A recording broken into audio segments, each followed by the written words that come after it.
AAU wrestling program. So he came to us with a lot of skill. And he was a little guy, and he was in with a team with a lot of great leaders. And he won the 105-pound state championship. And when I found out I had to do this, I went looking through my memorabilia. And sorry, I forgot the picture, but you see this glassy-eyed little kid holding his sweats after winning the state championship. His eyes are big as dollars, and there's blood dripping out of his mouth, and he kind of doesn't know why or what he's there for. But he was there, and he did a great job, and it was mostly because of the skills that were taught to him in the AAU program that he brought with him. At this point in this, I'm going to jump to his college career, and then I'm going to come back and hopefully you'll understand why. He had an outstanding college career. He was captain of the Northern team 2 years. He was All-American for 2 years. He did an outstanding job, an outstanding record. And at the end, he was awarded the Man of Glass Award, which means the hardest worker and the most sacrifices to make to the team.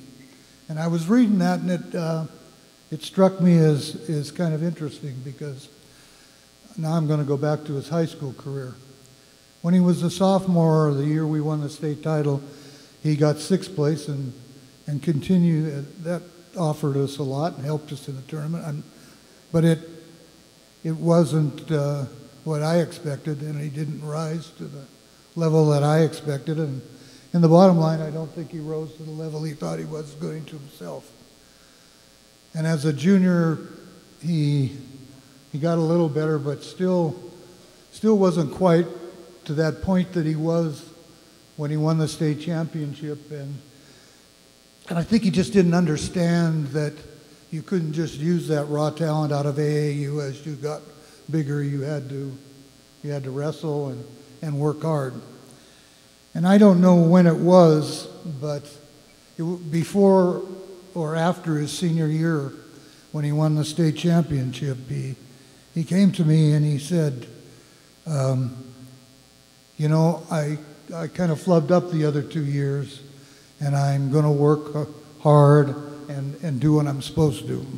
And he did, and he won the championship. And so when I went and read about the Man of Glass Award, I had to think that here's a kid of great integrity that understood that he might not have been doing exactly as much as he should have been, or when he was a sophomore and a junior, but had enough brains and enough will to change that around.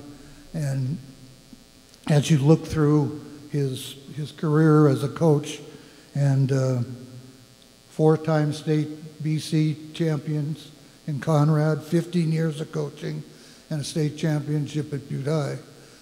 To me, that tells me he learned a valuable lesson on how hard you do have to work to achieve your goals. So without further ado, I welcome John Metz to the Butte Sports Hall of Fame.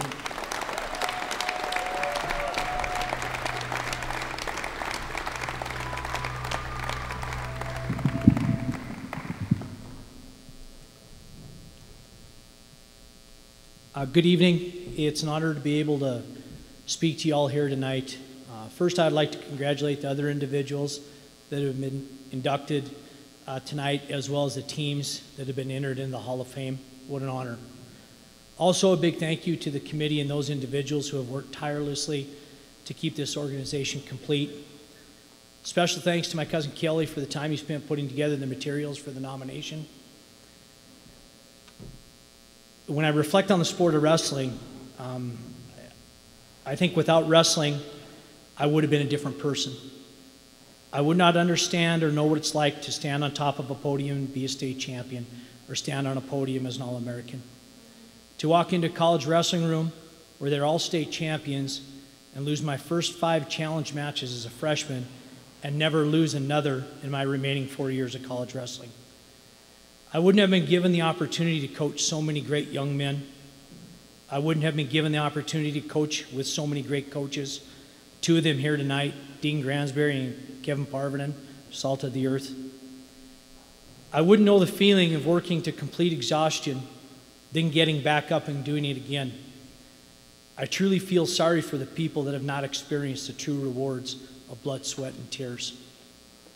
To my coaches, I think coaches don't receive the accolades that they deserve. The time that they spend with the athletes is tremendous. And after being a head coach for 15 years, you understand that. And to Rick Sparks, my high school coach, and to Jason Lyles, my college coach, thank you. To Butte, Montana, you know, it's hard to put into words how we were raised and what Butte has meant to us. You don't realize the impact that Butte has on you or what people think of Butte until you go to another community. I'll never forget, I was sitting in a classroom my freshman year of college, and the kid next to me, I started talking with him, and he was just exhausted. And I said, well, why are you so tired? And he said, well, these guys above me in the room are doing something up there. They're making all kinds of noise, and they're, you know, all hours of the night, and they're doing this and that. And I said, well, why didn't you go knock on the door and say, you know, will you please be quiet so I can sleep? And he looked at me and he said, well, a couple reasons. He said, I heard the guy was from Butte, and I heard he was a wrestler. And I just had to laugh. But when I competed, you know, a couple of things that were always in my mind, and people that I did not want to let down.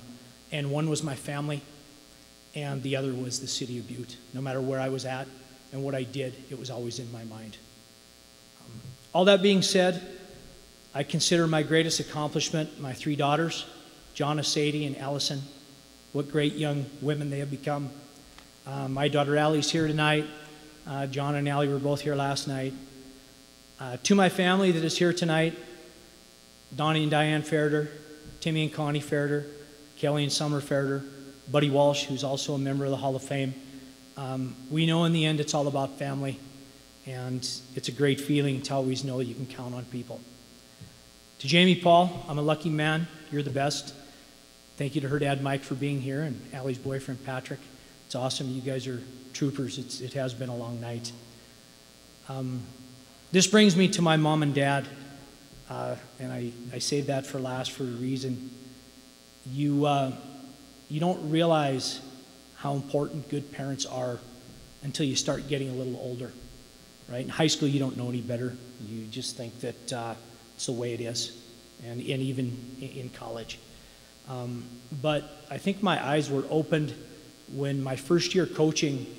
I didn't know much. I was 23 years old and hired as a head coach right away, and everybody's getting ready for senior night, and there's the wrestlers and their families are happy, and they're all proud, and they're all proud to be there. And I have this young man come up to me, and he said, "Coach, will you please escort me tonight?" He said, "I don't have anybody. I don't have my mom or my dad or my grandma or my grandpa." And I said, "Yeah." Then you start to reflect, and you don't realize it. And I can't say enough about my parents. They were there every step of the way, offering support no matter what and what the situation was. I tried for a considerable amount of time to write down something that would express my thanks to them, and I couldn't do it. Words can't justify it. Without their support, I can guarantee my successes would be few. They are the definition of love and loyalty. Thank you for all that you've done, and congratulations to everybody here tonight.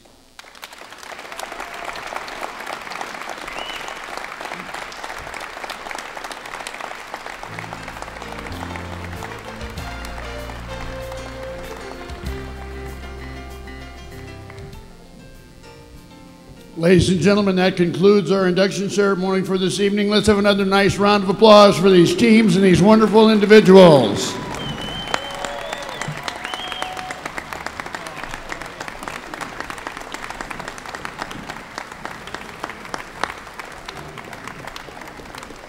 Once again, thank you to the committee for the great job that you have done in carrying on this wonderful tradition. We will see you in 2 years when we have a new group to induct into our hall. If you would like to get a shirt, Universal's still in the lobby. Check it out. Take one home. Thanks again for being here, everybody. God bless. God bless Butte, America. Take care. I don't